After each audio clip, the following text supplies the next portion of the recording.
Halo, hari ini kita akan membahas mengenai sikap profesionalisme guru.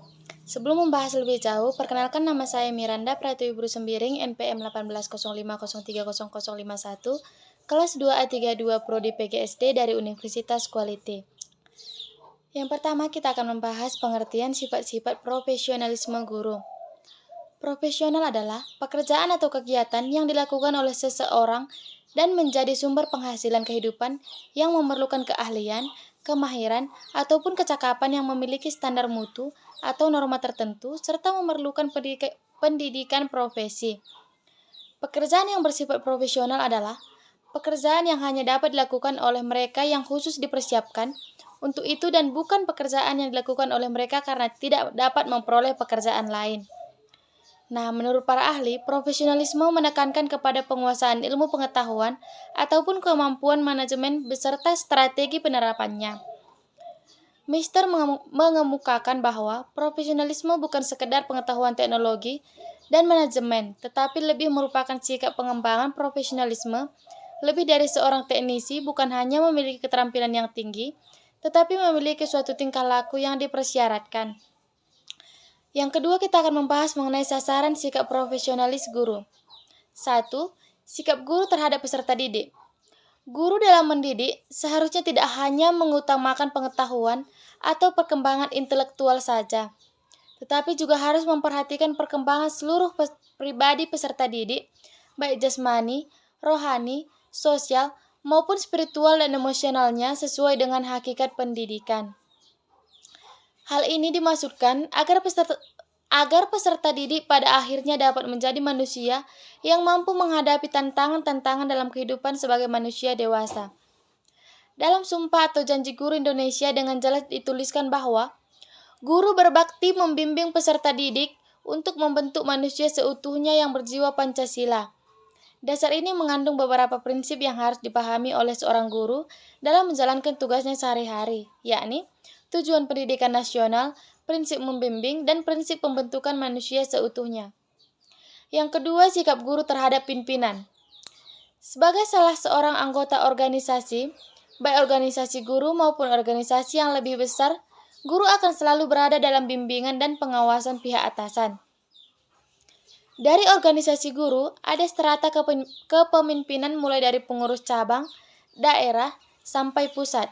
Begitu juga sebagai anggota keluarga besar Kemendikbud atau Kementerian Pendidikan dan Kebudayaan Republik Indonesia dan Kemenak atau Kementerian Agama Republik Indonesia, ada pembagian pengawasan mulai dari kepala sekolah dan seterusnya sampai Kemendikbud dan Kemenak.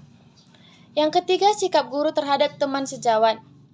Dalam Sumpah atau Janji Guru Indonesia poin ke-7 disebutkan bahwa guru memelihara hubungan seprofesi, semangat kekeluargaan, dan kesetiakawanan sosial.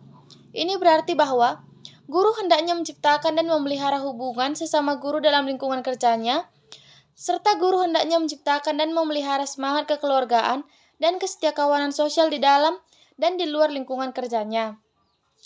Dalam Sumpah atau Janji Guru Indonesia menunjukkan betapa pentingnya hubungan yang harmonis perlu diciptakan dengan mewujudkan perasaan bersaudara yang mendalam antara sesama anggota profesi.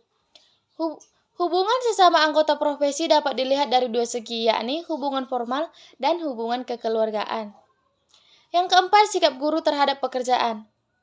Guru bekerja berdasarkan kompetensi dan kebiasaan tertentu, serta kegiatan rutin yang amat diperlukan dan seringkali memberatkan.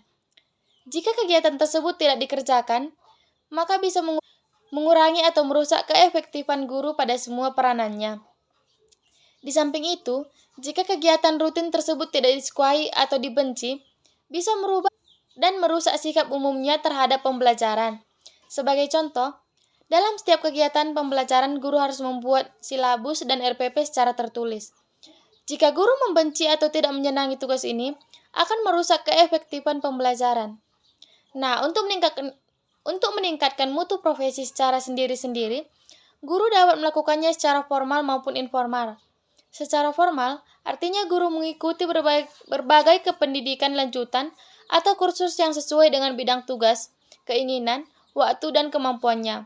Sedangkan secara informal, guru dapat meningkatkan pengetahuan dan keterampilannya melalui media massa seperti televisi, radio, majalah ilmiah, koran, dan sebagainya. Yang kelima yaitu sikap guru terhadap organisasi profesi. Guru secara bersama-sama memelihara dan meningkatkan mutu organisasi PGRI sebagai sarana perjuangan dan pengabdian. Dasar ini menunjukkan kepada kita betapa pentingnya peranan organisasi profesi sebagai wadah dan sarana pengabdian. PGRI sebagai organisasi profesi memerlukan pembinaan agar lebih berdaya guna dan berhasil guna sebagai wadah usaha untuk membawakan misi dan memantapkan profesi guru. Keberhasilan usaha tersebut sangat bergantung kepada kesadaran para anggotanya, rasa tanggung jawab, dan kewajiban para anggotanya. Organisasi PGRI merupakan suatu sistem di mana unsur pembentukannya adalah guru-guru.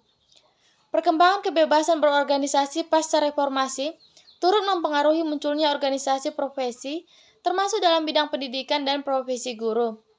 Dalam dasar ke-6 Sumpah atau Janji Guru di Indonesia, dengan gamblang juga dituliskan bahwa guru secara pribadi dan bersama-sama akan dan meningkatkan mutu dan martabat profesinya.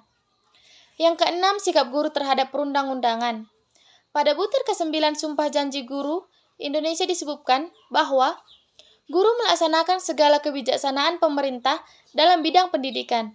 Kebijaksanaan pendidikan di negara kita dipegang oleh pemerintah, dalam hal ini oleh Kemendikbud Republik Indonesia dan Kemenak Republik Indonesia, dalam rangka pembangunan di bidang pendidikan di Indonesia.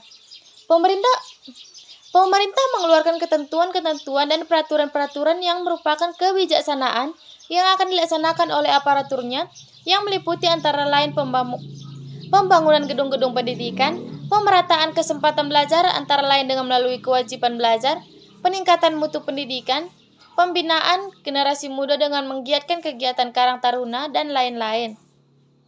Guru merupakan unsur aparatur negara dan abdi negara. Karena itu, guru mutlak perlu mengetahui kebijaksanaan pemerintah dalam bidang pendidikan, sehingga dapat melaksanakan ketentuan-ketentuan yang merupakan kebijakan.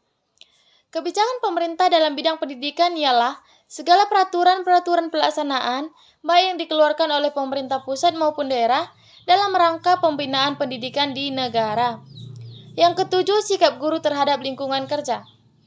Lingkungan kerja yang kondusif akan meningkatkan produktivitas kerja, dan ini perlu disadari dengan baik oleh setiap guru maupun peserta didik sehingga mereka berkewajiban menciptakan lingkungan kerja yang kondusif. Sedikitnya harus memperhatikan dua hal, yaitu guru itu sendiri, serta hubungan baik antara guru dengan orang tua dan masyarakat sekitar. Dalam hal ini, kita harus mengakui dengan jujur bahwa sejauh ini profesi keguruan masih memerlukan pembinaan yang sungguh-sungguh. Rasa persaudaraan seperti tersebut bagi kita masih perlu ditumbuhkan sehingga kelak akan dapat kita lihat bahwa hubungan guru dengan teman sejawatnya berlangsung seperti halnya dengan profesi kedokteran. Yang berikutnya kita membahas mengenai pengembangan sikap profesional guru. Dalam rangka meningkatkan mutu guru, harus pula meningkatkan sikap profesionalnya.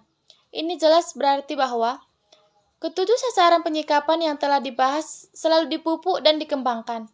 Pengembangan sikap profesional ini dapat dilakukan melalui dua tahapan, yaitu pre-service education atau pendidikan prajabatan dan in-service education atau in-service training atau pendidikan maupun pelatihan dalam jabatan. Nah, sekian pembahasan kita hari ini mengenai sikap profesionalisme guru. Apabila ada kesalahan kata maupun tindakan saya mohon maaf. Terima kasih.